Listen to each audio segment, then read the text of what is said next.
It was a regular night, or so I thought, until the spectral touch of a chilling presence woke me from my slumber.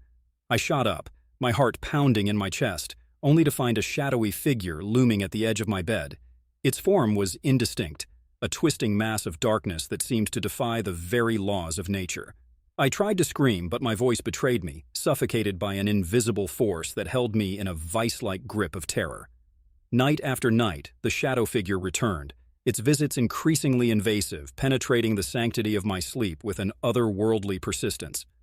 I confided in my friends, my family, but they brushed off my accounts as hallucinations induced by sleep apnea, a condition they insisted I had developed over the years. Even the psychologists I consulted echoed the same sentiment, attributing my experiences to a mere trick of the mind, a manifestation of a physiological disorder. Desperate for answers, I underwent a battery of tests and sleep studies resigned to the humdrum routine of adhering to the prescribed treatments.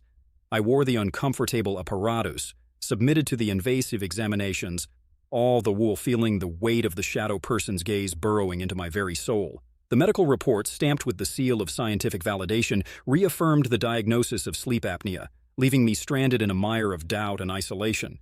But the shadow figure persisted, undeterred by the dismissive reasoning of the experts, its visits becoming increasingly malevolent, as if it sought to transcend the boundaries of the ethereal and intrude upon the realm of the tangible. Its form morphed, contorting into shapes that defied comprehension, hinting at an intelligence that lay beyond the confines of human understanding. With each passing night, I descended into a maelstrom of paranoia and despair, my grip on reality slipping away like grains of sand through an hourglass. The psychologists, their skepticism veiled in clinical detachment, prescribed stronger medications, their voices tinged with impatience and veiled disbelief. I felt like a specimen under their scrutiny, a puzzle they were eager to solve within the rigid confines of scientific rationale. In my darkest hour, when the shadow person's presence seeped into the daylight hours, I sought refuge in the fringes of knowledge, delving into esoteric texts and forbidden lore that hinted at a reality beyond the mundane. I stumbled upon whispers of extraterrestrial entities, shadow beings that traversed the cosmos in search of unsuspecting souls, their motives inscrutable, their methods shrouded in enigma.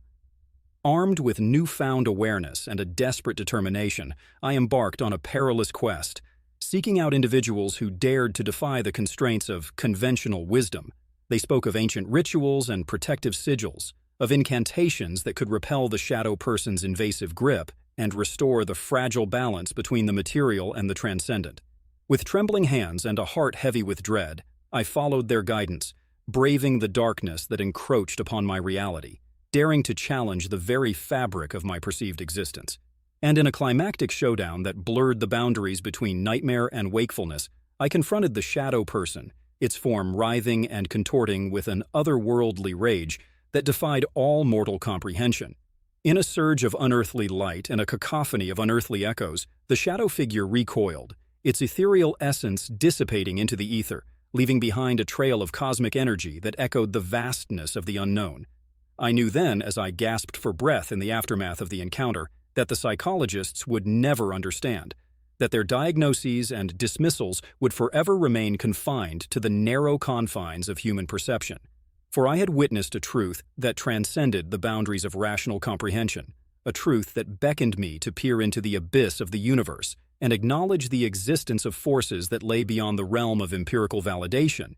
And as I lay awake in the solitude of the night, my senses attuned to the subtle whispers of the cosmos, I knew that the shadow person, whether a figment of my imagination or an emissary from the stars, would forever haunt the recesses of my consciousness, an enigma that defied the confines of mundane reality.